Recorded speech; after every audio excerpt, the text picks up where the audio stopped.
Hello, everybody. I'm back. It's Possibilities with Monique DeMeo. How is everybody doing today? All right, today I'm really excited to have with me Jackie Lue Raia. She is an amazing human and a kick-ass woman, badass as we call them. Jackie is the president of ALEXENA Consulting, a firm focused on workforce development and employee engagement. As a certified minority woman business enterprise, the firm serves as an essential and important partner to businesses and stakeholders across all industry sectors. Their goal is to ensure the creation of the strongest, most engaged, and satisfied workforce possible. This is accomplished by creating a professional atmosphere and environment that is empathetic, nurturing, engaging, and safe. Based on formalized evaluations and feedback from their clients, the firm's planning and execution of unique, highly customized, interactive, real life workshops and roundtable discussions have been well received and are very impactful. Jackie currently sits on the leadership committee of New Jersey Business and Industry Association's Diversity, Equity, and Inclusion Council, board of directors of the Bergen and Essex County Workforce Development Boards, leadership council for the New Jersey Statewide Network for Cultural Competence, board of directors for Global Business Travel Association New Jersey, advisory board member of New Jersey Association for School Resource Officers, and the Goodwill Ambassador of the Blue Knights New Jersey Chapter Law Enforcement Motorcycle Club. Jackie also serves as board chair and member of the American Red Cross Northern New Jersey chapter. She was awarded a certificate for diversity, equity, and inclusion in the workplace by the University of South Florida. ALEXENA Consulting was awarded the 2022 New Jersey Business and Industry Association and New Jersey Business Magazine's Diversity, Equity, and Inclusion Award for Excellence in DEI Initiatives. In 2023, Jackie received the YWCA Northern New Jersey Tribute to Women of Influence, what is known as the Twin Award. Welcome, Jackie. That was a mouthful. You're just like a badass. Oh my God. Just trying to follow in your footsteps, Monique, just trying. Yeah, so welcome. Thank you. I'm pretty excited to have you here. So I appreciate the time. DEI is such a almost overused term these days, right? And the first thing I wanted to do was kick off with your view lens of what DEI is and is not, because I feel like it's a term that people overuse and misuse. So can you do some clarification and dig deep into that for us? Oh, I would love to, Monique, and I absolutely agree with you. People are getting tired, and they have been getting tired of this whole thing of diversity. All you have to do is say diversity, and the eyes start to roll, and you kind of start to lose people. And here's my truth. Diversity, equity, inclusion is really, it's a state of being. It's a state of mind. It's a way to live your life. That cannot get old. That cannot get outdated. That cannot be overused, because in my practice, what we're trying to do is to get people to stop thinking that DEI is a mandate, as a reactionary thing to a potentially a political issue, potentially a color that you want to align with, potentially with someone who has been wronged, or a group that has been wronged in the world or in society in general. This is about individuals who work in a place or belong to a group of people that they feel comfortable, they feel safe, they feel that they can be their most authentic self, most honest self, without having any danger of backlash, right?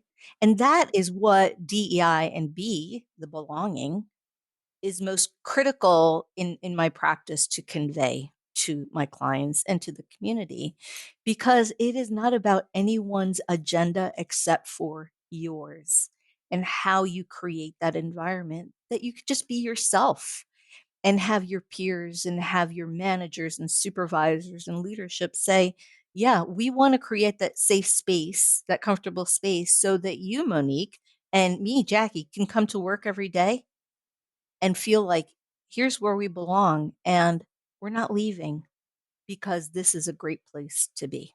So whether it's your volunteer work or it's your paid gig, or whether sitting around the dinner table with family, can you be your most authentic self without worrying about, oh, am I going to say the wrong thing? No, you definitely don't want to pick out my dinner table. That would be a bad example because I know I can't be my most authentic self. I scare people. Yeah, yeah. Well, but you're also in scaring people, aren't you teaching people? I don't mean to be scary. I'm just meaning to tell you who I am. Yeah, well, I think that so from a business lens, it's an important distinction I think that you made here, what it is and what it's not. And I think that you're right. The eyes do roll as soon as I say diversity, equity, and inclusion. It's like I see oh my God, not again, because it comes with that taint that people also put meaning into it that is not supposed to be there. So it must be an interesting position that you find yourself in, having to unpack for the organizations that are hiring you what it is and isn't, right? Like I really wanted to ask you how you got to from graduating college to having this fantastic business. What was that journey like, and how did you end up where you are right now? So thank you for that. And I think that it really is important to say, you can hit those dark spots in your life, but you have to look for the silver lining and every single day. Ask yourself, what's going to make you happy today? So, I have done many different things since we met in college, Monique, a couple of years ago. Um, just healthcare sector, higher ed sector, nonprofit, you name it. But I have taken the riches of all those positions and experiences that I've had and kind of rolled it into one and took the very best of me from all those experiences and said to myself, all right, so what are you going to do with all this? You know what you love to do, you know what is meaningful to you, you know what you don't like to do. And one of the things that I learned, and this is particularly obvious from my days in organ donation and transplantation, my mom was an organ donor. And I went to work for the New Jersey chapter and of the organ procurement organizations. And from that experience, I learned the probably the most difficult, the most uncomfortable, but the most rewarding lesson about myself. And that was I can have really difficult conversations with people. I'm okay crying with people. I'm okay laughing with people. I'm okay asking questions that no one else dare even think about asking other people. And it's not because I'm nosy, it's because, again, with the end goal to be your most authentic self and bring your truest self to the table, some people have to be, shall we say, prodded a little bit to share.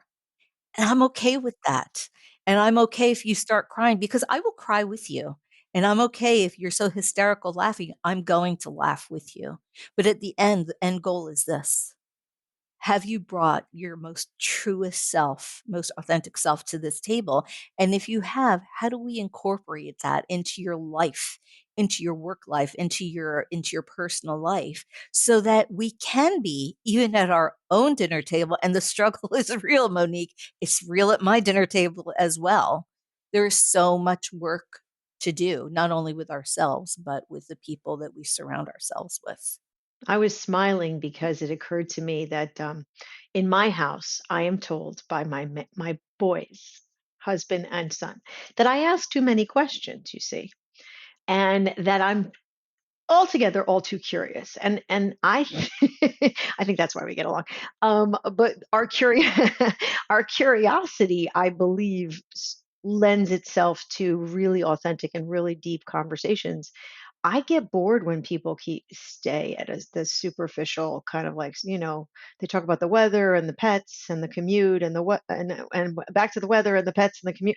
I can only do that for 5 minutes, and then I'm going to go wash the dishes because I got nothing for you, right? So I think in a workplace environment, that could even be exact. I mean, it could be accelerated, exacerbated, amplified, whatever the word is that we want to look for, because we spend so much time at work. And all the corporations that I've worked for in my life, we didn't have the ability to have any of these difficult, authentic, or meaningful conversations on any level.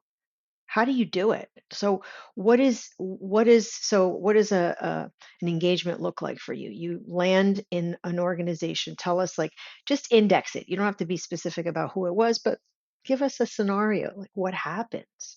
So, with every single new encounter that I have, whether they're going to be a client or I'm hoping they're going to be a client, or if it's someone I'm meeting on the street, My question to them is, what is your wish list? What do you wish that your world looked like? And for corporations, for even small businesses, nonprofits, military, I touch on a lot of different sectors in my practice. And the main question is this: what is holding you back from from being the best place for people to spend the majority of their day at? What is it that is keeping you back from saying, "No, come work with us. Come be with us because we are the best place to work." And that it gets people really thinking, all right, do I really want to divulge this? Do I really want to be that honest?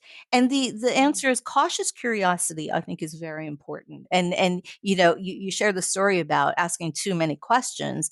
Well, how else are you going to get to the crux of problems? And let's not say problem, let's say opportunities. Because sometimes we can spend hours just talking about what is keeping you back from being the best leader you possibly can be. And if it's easier, tell me what you think is the best trait that you have that makes you such a great leader. And let's share that. Let's expound on that. Let's blow that up and make sure that everybody knows, this is working for me. And here's the thing, everyone's experiences are so vastly different in life. And when we're talking about what is inside your heart, inside your soul, inside your brain, you have to ask those probing questions. To be so superficial is not going to create that atmosphere that we as human beings, as workforce, need today, and I will dare say insist on today.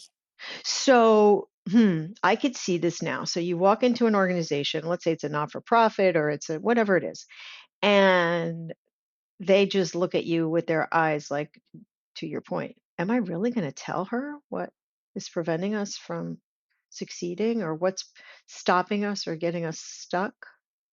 What generally happens? You have to have the hard conversation with the C-suite, don't you? Absolutely, and sometimes it's the C-suite that has been notified by someone who is non-C-suite. Oh, sorry. The person on the front line, yeah, but this is the great thing, is that C-suite is willing to listen to the person that, "Oh, you have an opinion? We've never thought to ask your opinion." "Oh, but my opinion is important because I'm driving this bus," you know? And, yeah, I'm not gonna say that every corporate executive level knows or acknowledges that there are issues. If that were true, my practice would be blowing up to uncontrollable levels. But man, am I encouraged by the ones who realize, no, these important and deep and very awkward and uncomfortable conversations are what we need if we're going to keep the really good people. And you know what? Cleanse from the not so good people who don't believe in what we're trying to do, which is to create that safe haven, that safe space, so that people are comfortable bringing their fresh ideas and new ideas and innovation. You can't be afraid to do, not in today's day and age. You cannot be afraid to be different and to ask those tough questions. That's amazing. So when you get these groups together, whether you workshop it or what is a what would that look like when you have the C-suite who was unaware of what they were projecting or doing or not saying or whatever their issue was, and the non-C-suite person that kind of brought you in and said, "We kind of need you to do an intervention." It sounds like kind of. So then what does that look like so that the people that are listening to this podcast can kind of appreciate what they could be doing with their organizations?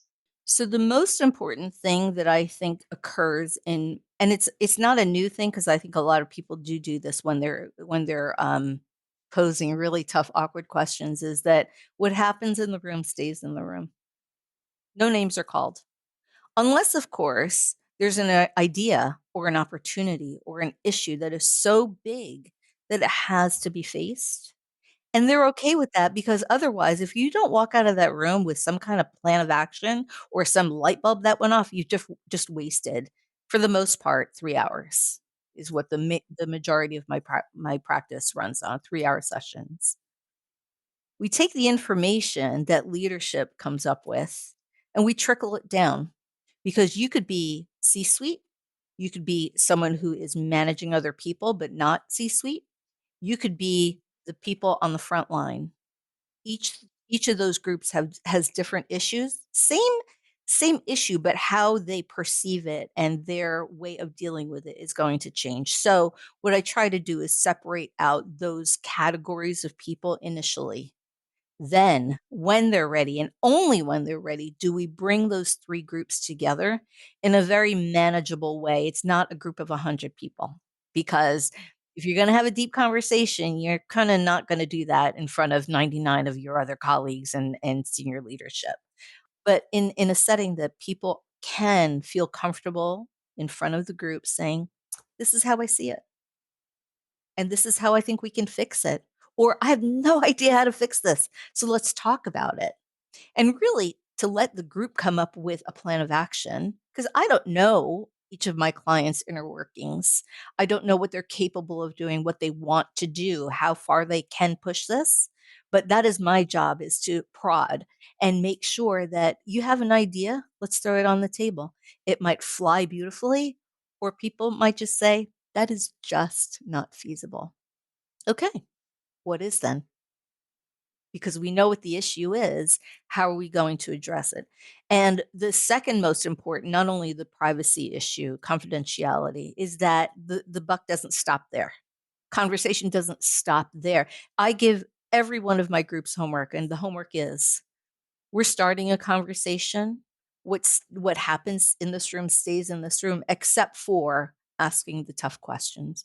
Go out at your dinner table, go out into the break room, go out into the office suite and pose these same questions. But what we can't have and don't want to have is people going out of the room and saying, "Did you hear what Monique said? Oh my gosh, that's not what this is about. This is not about starting conflict. This is about addressing things and opportunities, challenges that people can say, oh my gosh, so I'm not alone here. I have the same challenges as this person. Or even better yet, I've worked with this person for 10 years now and have never known this about them. But now I do. And now I have just a better appreciation, and I learned a little bit about myself. So it's just been really, really enlightening.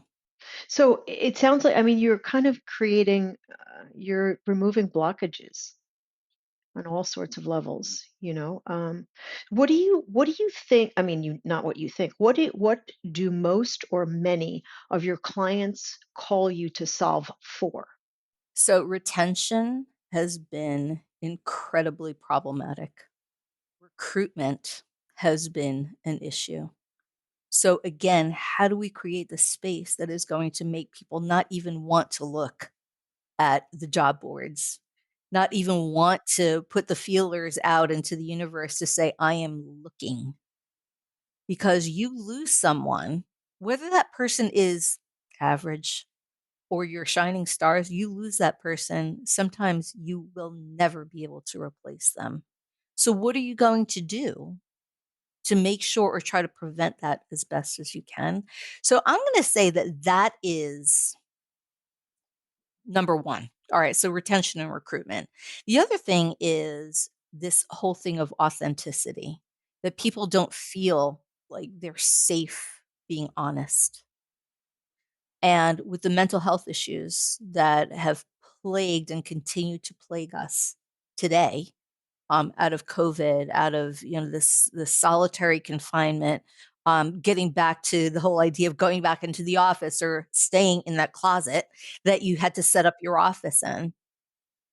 How do we deal with what comes next? How do we deal with creating that space wherever that is for our employees and our peers and our stakeholders, to make sure that they are as comfortable as they can possibly be? That's been pretty important for us as well. And what the attendees are, once you kind of do your magic, I would call it. What typically happens from in that organization? What natural outcomes? So the natural outcome, and this is very difficult to measure, as I mentioned before. I want the conversation to continue, and we just don't know if that actually happens. Will tell you in the clients that I have that I sense and I know that the commitment is there to do what they say they want to do, which is create that space. It's an ongoing visit by me, or maybe not necessarily just by me, but to facilitate this ongoing dialogue about, okay, so where are we now? And in many cases, you can see the commentary, people saying, oh, this session made me a little bit nervous because I knew it was about authenticity and bringing your true self, and maybe I'm just not ready. But when they realize that it is not, I don't want to say harmless, but it is an enlightening thing. And they can continue that and bring it to the next session. And we continue the conversation from there. So basically, I would start out with a very general diversity, equity, inclusion, belonging general session where we just talk about generalities. Then we go into understanding bias, unconscious or conscious, and just to get deeper and deeper and deeper. And then the third step generally is, what do you think a good team looks like as far as leadership? What makes a good leader? What do you look for in a good leader? And what is it about you that either you think makes you a great leader, or for future, what would make you a great leader? So that really is the natural progression of the encounters that I have with my clients who want to sustain this and see value, the true value of doing these kinds of DEI B encounters. And I don't call them trainings because it's a conversation. And it's ongoing. It's not a one and done, like you can't just change your culture in a session. And you can't change your mindset in a session. You start to think about it. But I don't call them trainings. I don't like to call them trainings because now this is you having a conversation not only with yourself, but with your peers. I'm just there to facilitate and poke and prod and make sure that we get deep. And if we get deep, to make sure that it's manageable. There's only one person talking at a time. And you can imagine it's respectful, but this is, people feel this within their hearts and they get really riled up in a great way that they want to, all right, they want to talk. And then suddenly you find that they have four conversations going. And that's when I had to say, time out, everybody. We want to hear what you're saying. We want to hear what you're saying. We're all going to learn together. So one person at a time speaks, everybody else listens. So that's been very effective. Awesome. Now, what do you think is happening in the world and its perception of DEI currently, sort of in the wake of the repeal of affirmative action, the Ivy League president's debacle on free speech in light of the anti-Semitic protests, and the stances, from Harvard presidents, Ms. Gay, and other corporations taking a step back from DEI and espousing meritocracy. What do you think bodes for your industry, your clients, your practice that you want to take a stand on today? So, as we started the conversation, Monique, my stand is this: this is not a political issue. This is not a lawful issue. This is not, oh, well, knee jerk reaction. I have to respond to something that happened across the country. And this is why I'm doing it. No, that's not why. Stay home, stay in your space. And it's because your space, you want to make it the very best. And that is what people need. It's very disheartening, I have to tell you that, but I understand it. If you don't really understand what DEI B is about, you're going to say, all right, done, been there, done that. We've done all of the trainings. I love the companies who do the 15-minute modules online where there's zero interaction. They're like, oh, check the box. It is. And so that's why, and I so appreciate you and having me on today. It's not checking the box. It's having some very serious, serious, deep conversations with the people that are going to make your business successful. Does that get old? That cannot get old. And there is no endpoint to that because you hope that as time goes on, You're going to be innovative. You're going to have new offerings. You're going to get new ideas. You're going to need new ways of marketing, and talking about your business to make sure that you're staying with the times. It cannot get old. And the day it gets old is the day that you forgot why you were doing it in the first place. I like that. I'm gonna have to take that and bottle it. I I think personally, yeah, it's funny. I don't remember who I was talking to, but we were talking about diversity as a higher level concept, and she said, if I hire all shades of people, but they have the same mindset, I'm not creating diversity. I'm not creating diversity with color, shape, or size. I'm creating diversity also with thought and approach and and thought process or philosophy or mentality or however you want to say that. But it's diversity of thinking. That's how she put it. Diversity of thinking is more important than diversity of whatever boxes you want to have on that application form. And if I hire the same thinking from different people that look different, I haven't really diversified anything. Right. Yeah, the people that think that, you look at the senior leadership and you look at the the chain of command and you see that everybody looks like let's take the high road here for a second. Everybody on their board of directors is a an Asian female. Of the 15 board of directors, they're all Asian females, okay? All right. You have you think right from the outset that you have no diversity because everybody looks like me.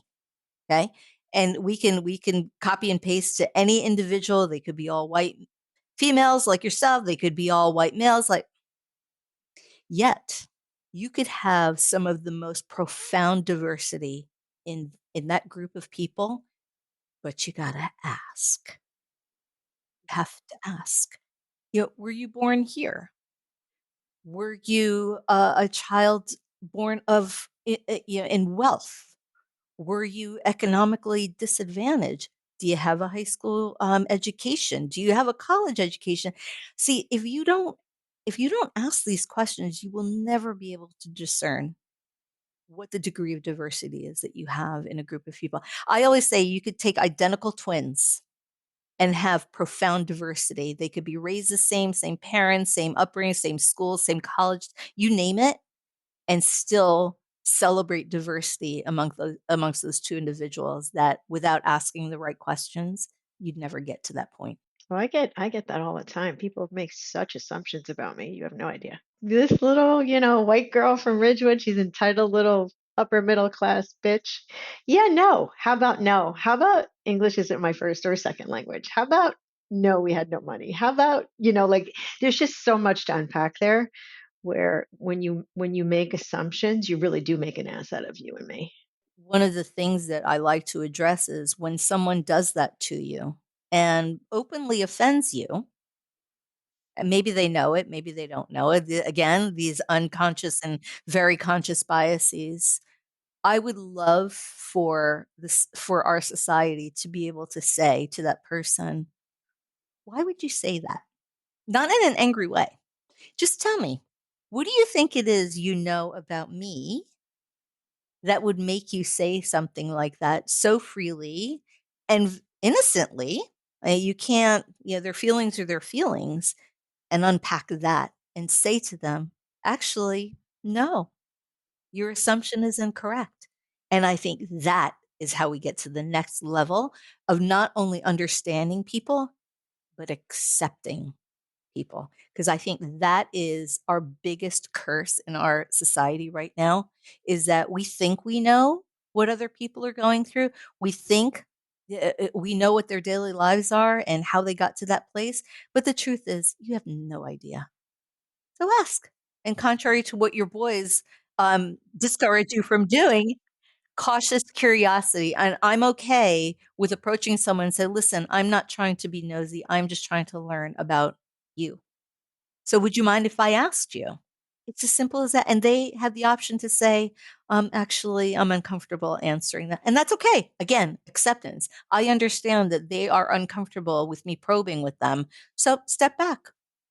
To me, your loss, because now I have assumptions about you that you're not going to either affirm or say, no, you got it all wrong. It's very hard to build trust when there's guard. Yeah. I mean, if you're guarded, you're inherently not trusting. When you're not trusting, it's hard for you to give your best self. I don't give my best self to people I don't trust. Do you? Does anybody? Like, if you think you're going to be jumped on, or you're going to be, manipulated or attacked, or whatever the word is that our primal fears and our, you know, brains are telling us, the flight or fight or flight response, it's just not a good working environment if you think you're going to get jumped by a bear, which could be your boss or your coworker in that real life instance. So building trust is everything. And I don't think there's anything wrong with saying to your boss, your supervisor. First of all, I hate that word boss. All right, your manager, your supervisor, your leadership. Tell me why you're asking me that question. And I'll be honest with you, if it's for a good reason. Don't tell me that you want to know because, there's a promotion coming up and depending on your answer, I may or may not consider you.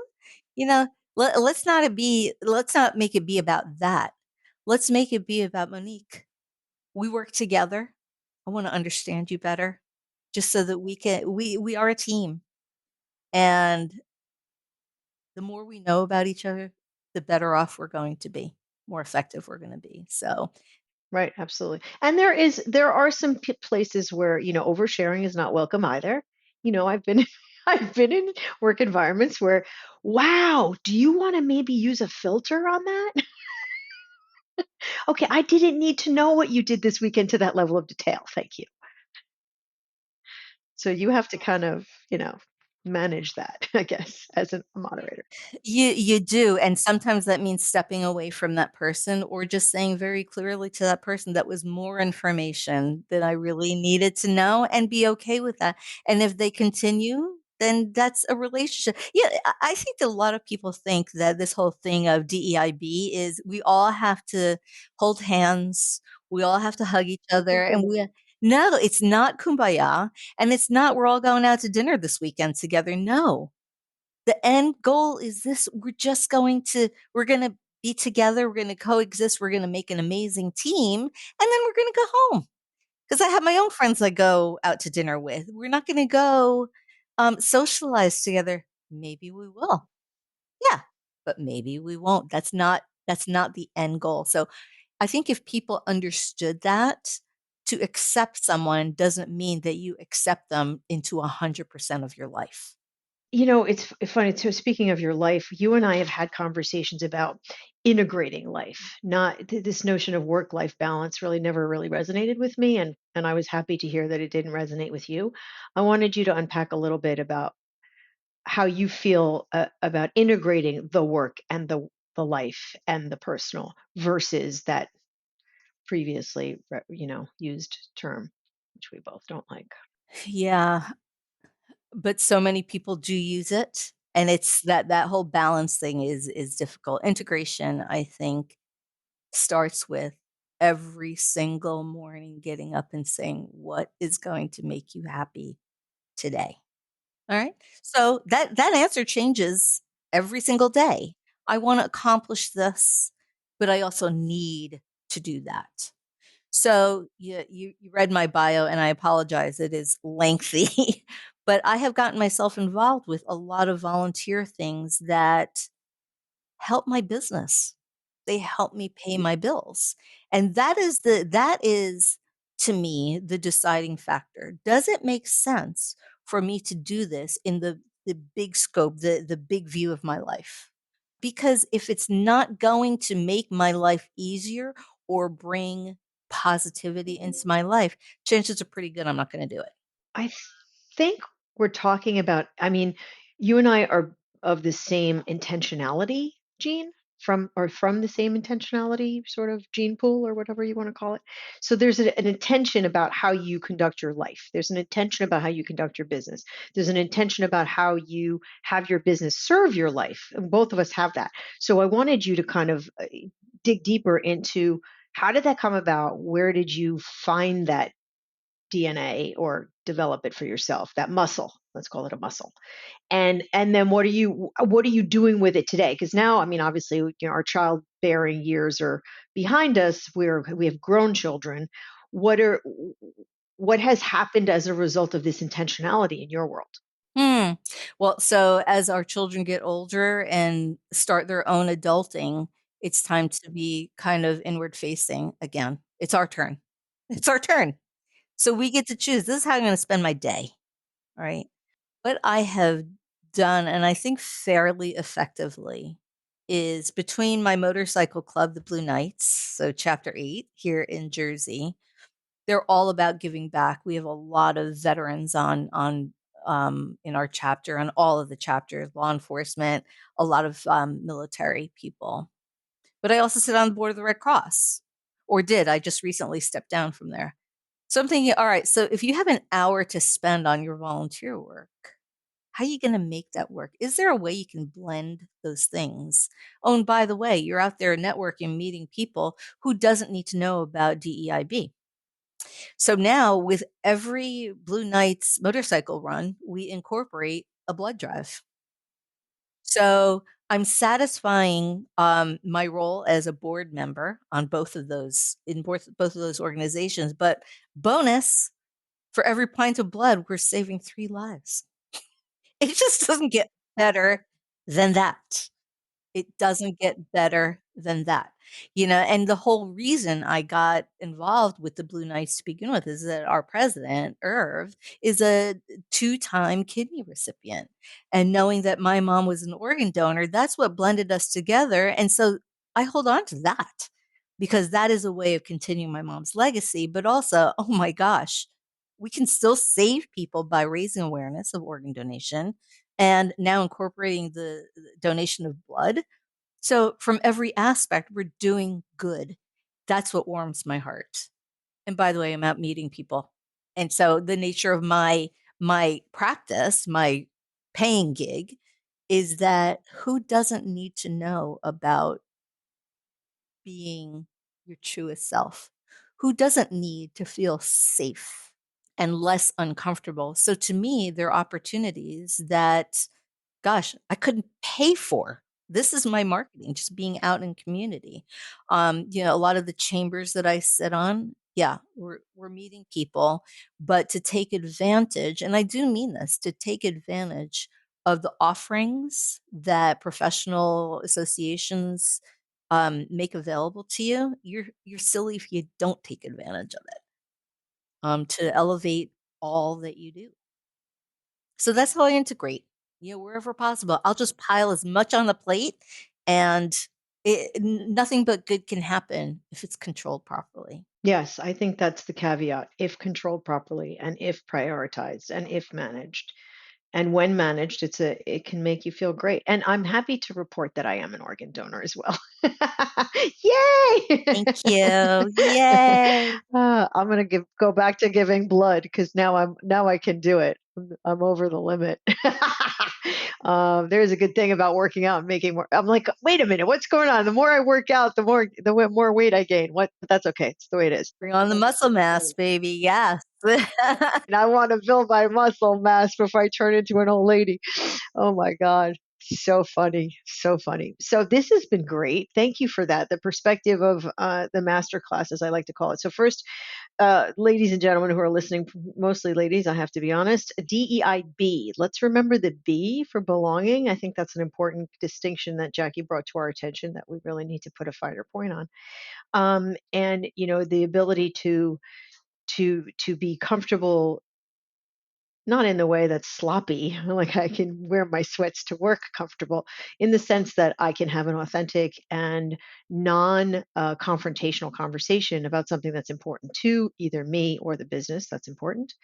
The challenges that people face, we don't know what they are. Let's try as a society, as a human, as a professional, as a woman, not to impart or put on others judgment or preconceived ideas. We don't know what they're going through. We don't really know their story. And what you think you see may not be the whole story. Trust me, I know this. And then what clearly the notion of acceptance and, and integration. So integrating your life with a little bit more intentionality creates the life you love. Oh! So thank you, Jackie, so much for coming on the show. We really appreciate your wisdom and your contributions. And stay tuned. Thank you, everybody, for joining. We really appreciate you. Make it a great day. Bye. Thank you so much for listening to Possibilities with Monique DeMeo, where we unpack life as a female mover and shaker.